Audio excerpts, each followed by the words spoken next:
All right, we're here on night one of the daily NBA takes from different people. We're going to try and do this daily. I'm relying on guests. I'll put some stuff out. Obviously, I'm putting things out anyway, but this is the first guest reporting analysis on some NBA action. Maybe we'll throw some NHL stuff in there as well, but live right now are more NBA-centric. I got a person I'm trying to reach out to. No response yet. We'll see what happens. Yeah, so this is Scott. And he's got a take for us about Joel Embiid and the Knicks-Phillies series. See, I'm doing this on my porch to harken back to Jeff Duncan when he would call in takes to ESPN. Look, you got Mitchell Robinson primarily guarding Joel Embiid. That's fine. That's a good matchup for the Knicks, honestly. He's one of the better ones to guard Embiid in the association. That's great. Cool. So then you're going to have the Maxey Embiid pick and roll. Okay, who's going to pick up Embiid on that? Are you dropping OG Anunoby on that? I don't like that so much. We already discussed, to give this some continuity, that the ceiling for the Knicks is Karl Anthony Towns' ceiling. Are we switching to Karl Anthony Towns on that? Are we going to wear his ass out on defense? So that he can't be the offensive juggernaut that he wants to be? I'm not saying the Knicks don't get out of this series. I'm not saying they can't win this series. But I'm saying that right now, the way I'm looking at a 7-game series, we go, okay, we're going to give Brunson one game. We know he's going to have a breakout game where it's not a patsy game and they're up by 85 points at halftime, okay? We know that. Okay, so that's one game. Where does that game come? Is that game 2? Is that game 3? Is that game 1? How does that affect momentum? If it's not game 1, if they don't come out swinging, I don't know, man. I don't know how I feel about that. We start working Big Cat on the defensive side of the ball. Start wearing his ass out. He's not as much of an offensive factor. That's their ceiling. I don't know how I feel about that. You get some nice steals and stuff from Grand Theft Alvarado. Man, I love that guy. Is he going to carry your team in this series? I don't know. I mean, either way, I don't like the switch from Mitch Robinson in that pick and roll.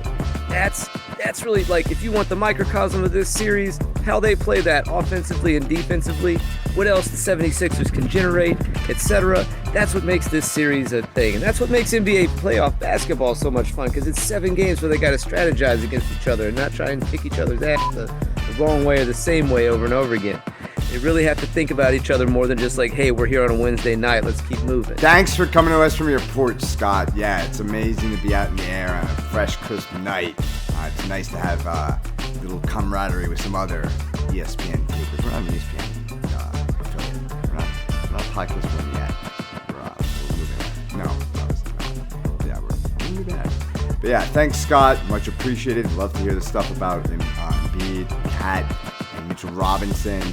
Cat has been on on Embiid throughout the first quarter. We're a little bit into it. Cat's already in foul trouble. So as Scott kind of tied this all together, I'll tie this together. I had mentioned that Cat is a foul machine. He's got, it's early on, but he's off the floor. Mitchell Robinson's in. He's got great numbers against both over the course of this season. I don't know. I think Mitchell Robinson should be a pretty good matchup against Embiid. We'll see. But yeah, pick and roll. We'll see what they can do. See if Mikal Bridges can be useful. Maybe he'll push him there. Scott's got some more on the coaching. Sticking point in this is I don't think this is a particularly great X's and O's coaching matchup.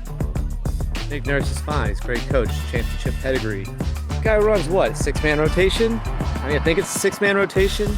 I'm sure he has some other jerk that he sends in that maybe is a 7th guy sometimes, but really he's running a 6-man rotation. So that could be great for this series, but I really don't like their chances after this. They get the dog meat beat out of them, right? What is it, Mike Brown? Mike Brown's a fine coach too, maybe not quite the pedigree that Nick Nurse is, but he's a fine coach. I don't think he's an amazing X's and O's coach. So if either of these guys makes really great strategic decision, has really great preparation, or makes a really bonehead decision in a key moment, that could be another factor in this series. I'm ultimately, if the Knicks get past this one, I like them a lot better to go deeper into the playoffs. I just, they feel questionable every series. I just feel like every time, and this has been true for a number of years. This was true when Thibodeau was a coach. I've always felt like, they're great if they could just get past this series, but I never know if they're going to be able to get past any particular series. It They're running a little bit deeper rotation than Philly is. So maybe I like that better. I certainly like that better if they get past this particular series. But I don't know. Is using that deeper rotation, is Mike Brown going to be able to utilize that? Is he going to turn that into as much of a strategic advantage as it needs to be? That's a big question. Thanks, Scott. All right, we will be hearing from Scott throughout the NBA playoffs. He's a busy guy, but I appreciate him coming through. Yeah, it's interesting to hear about Mike Brown and Nick Nurse. It is intriguing. Mike Brown, we've talked about this too. The Knicks, I think, are championship, at least get to the finals or bust. Mike Brown was brought in to expand the rotation, and with JC Alvarado, as Scott brought up in the first bit, and all the others, we'll see what happens. But yeah, who knows? Mike Brown, Nick Nurse, not exactly an X's and O mastermind matchup. And Joel Embiid doing his thing. Will Cat be on him for the duration of the rest of the game when he's back out there? Will Mitchell Robinson be effective against him? What will we see in the pick and roll? And how will these coaches approach it? Got any thoughts on Knicks, Philly? Give me some loving. Show me what you got. If you want to have a take on anything, love to have extra roving reporters, extra guests. Get at me at withsportsrob@yahoo.com.